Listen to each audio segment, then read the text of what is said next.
I want to tell you a little bit of the history of the publication of the Sefer. The Chafetz Chaim was not able to publish it in his lifetime. The Chafetz Chaim wrote it about in the year 1911, 1912, 1913. He couldn't publish it. Why? We don't know exactly. All we know is that in 1929, in Tel Aviv, the Chafetz Chaim's son-in-law, Rabbi Aaron HaKohen, the author of Avodas HaKarbanos, published Tzipisa Lishua. I believe the Chafetz Chaim was still alive, but I don't know if the Chafetz Chaim knew about it. He says that his father-in-law was not able to publish Tzipisa Lishua because of censorship. But we don't know more than that. Says Rabbi Aaron HaKohen, this is the first time Tzipisa Lishua appears available for the Jewish people in 1929. So I'm trying to put together the Sefer. So I wanted to do research. Really? What was the censorship issue? That's a mighty long time for the Sefer not to be available. So I asked around some of the experts. Somebody told me, no, there's an earlier edition of Tzipisa Yeshua available on eBay. Okay. So I bought it. I don't know, it cost like $200. It was published in 1921 by Rabbi Yosef Meir Jacobson, a rabbi in a suburb in Boston. He writes he's a Talmud of the Chafetz Chaim. He learned in Radin. He published it with a Yiddish translation. And he writes things he heard from the Chafetz Chaim about awaiting the coming of Mashiach. So it must be that Rabbi Aaron HaKohen, the Chafetz Chaim's son-in-law in Tel Aviv, he didn't know about what was published in Boston. Okay, why would he know? That was in 1921. So I'm doing more and more research. I put in Oitzar Chachma, Hebrew books, Tzipisa Lishua. There's something strange. What exactly was the censorship issue? Happens to be a couple months ago, we did a trip to Radin, to Belarus. It was very difficult to get into Belarus. Back in the day, to get into Belarus, okay, you needed a visa. It was easy to get a visa. They had an app. And you put in the information. It's no different than going to many countries. You go to Australia, there's an app, you have to get a visa, same thing with Belarus. Like a week before we went to Belarus, they changed the law. You had to go down to Washington and get this very unusual visa. So we had to send an emissary down to Washington. We had to overnight our passports, and they stamped the passport with a whole elaborate thing that we're allowed permission to go into Belarus. Fine, so we landed in Lithuania, we went to Vilna, and I did some research about the life of the Chafetz Chaim. It's an amazing thing. The Chafetz Chaim, when he was a young boy, he was sent to learn in Vilna. He went to a certain Beis Medrash in Vilna. In this Beis Medrash, there was a guy lurking there to try to capture the Chafetz Chaim. His name was Adam HaKohen Levinson. Adam HaKohen Levinson was the head of the Maskilim in Lithuania. Aside from the Maskilim in Germany, there was the strongest movement of Haskalah was in Vilna. Adam HaKohen Levinson was lurking in the Beis Medrash because the Chafetz Chaim was known as the Eloi of a certain city, I don't remember right now, and he tried to catch the Chafetz Chaim. So he would strike up the Chafetz Chaim in conversation and speak to him for hours and hours and hours, until a certain water carrier went over to Rabbi Yisrael Meir, a young boy, Yisrael Meir. He said, don't talk to this guy. This guy is a kofer. He's a flagrant violator of the Torah. He belongs to the seminar. Stay away from him. Apparently the Chafetz Chaim was at the least choishesh for this Lashon Hara. And the Chafetz Chaim ran out of the city of Vilna, never to return again.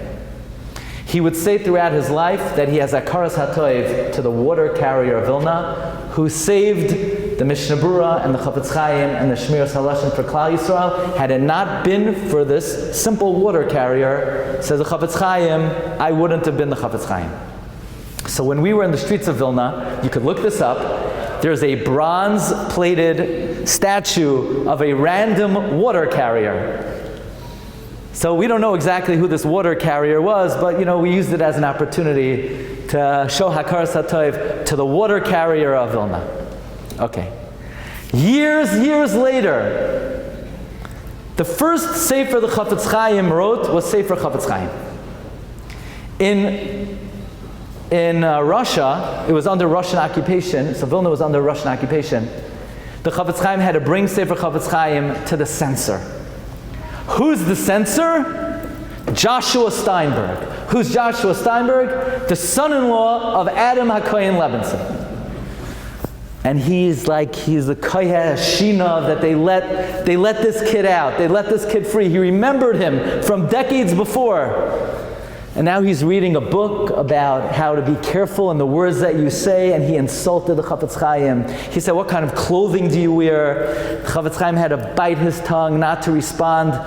And at one point in time, it slipped out of the Chafetz Chaim's mouth. He was talking about Goyim. He said, Goyim lahavdil. And Steinberg said, lahavdil? There's no havdalah. All of mankind, they're all equal. So from there, I got the following. If the Chafetz Chaim couldn't say the word lahavdil and get the word lahavdil by the censor, you think they would ever pass the Sefer Tzipisa Lishua? You think they would ever allow publication of a book that talked about the redemption of the Jewish people going back to Eretz Yisrael? Anyway, I'm still trying to find, the Chafetz Chaim, that means he wrote Tzipisa Lishua before 1921. Sure enough, I called different historians. A few people told me to check the archive of the National Library of Israel, which is probably the biggest archive of Sharpens in the world. And sure enough, you look up Tzipisa Lishua, there are 8 pages of what they say a supplement that the Chafetz Chaim added to a newspaper. So it's like this. If you look at the title page of Rabbi Aaron HaKohen, Tzipisa Lishua, 1929, he said, my father-in-law couldn't publish it because of censorship. He had to put it in a magazine called Hapeles. You ever hear of Hapeles? Hapeles was a magazine written between 1900 and 1905. They're all on Hebrew books, they're all on Otzar Chachma. I went through every single Hapeles, every single page. There's nothing there of Tzipisa Lishua. But the publisher of Hapeles was somebody by the name of Rabbi Yehuda HaNasi, who in 1911 published a new newspaper for 5 years called Hamodia, not related to the current Hamodia. He was a Chashuv Rav. I think Rabbi Teitz was somehow related to this Eliyahu Akiva Rabinowitz. And he wrote in the Hamodia of the 1911 edition, the Chafetz Chaim put in a magazine. You can imagine, you get the Yated, and inside there's an insert magazine. Can you imagine? That's what the Chafetz Chaim had to do to publish Tzipisa Lishua in the year 1911. But there are some inconsistencies in which edition exactly it appeared, but apparently the Chafetz Chaim published it as an insert in the Hamodia in the early 20th century. It was not published as a Sefer until 1921, 1929. So when we went to the Kever of the Chafetz Chaim, on the Kever is a list of all the Svarim the Chafetz Chaim wrote. The order was, I think, Chafetz Chaim, Mishnah Brura, Shmiras Haloshain, Avas Chesed, Machane Yisrael, Nidche Yisrael, Kutei Halachos, list all the Svarim, and Tzipisa Lishua wasn't there. Probably because it wasn't a Sefer, it was more like a kuntris, but there is one little empty space on the bottom of the kever, so hopefully it's a sign that we have to be mashlam. If I could just take one more moment. Because aside from all the mitzvahs that we do that are opportunities to be mitzapah Yeshua, aside from all the junctures in tefillah that are opportunities to be mitzapah Yeshua, on Shabbos Kodesh, I think I was once here in the beginning of the Shabbosos of the 3 weeks, and I remember from years ago the Rav wanted me to mention that the Shabbosos of the 3 weeks are considered the most important Shabbosos of the year, and one of the avodos of Shabbos is to be mitzapah Yeshua. If you just look through any of the Zmiros. You name the Zemer, there's a stanza there that provides opportunity to Misabli Yeshua.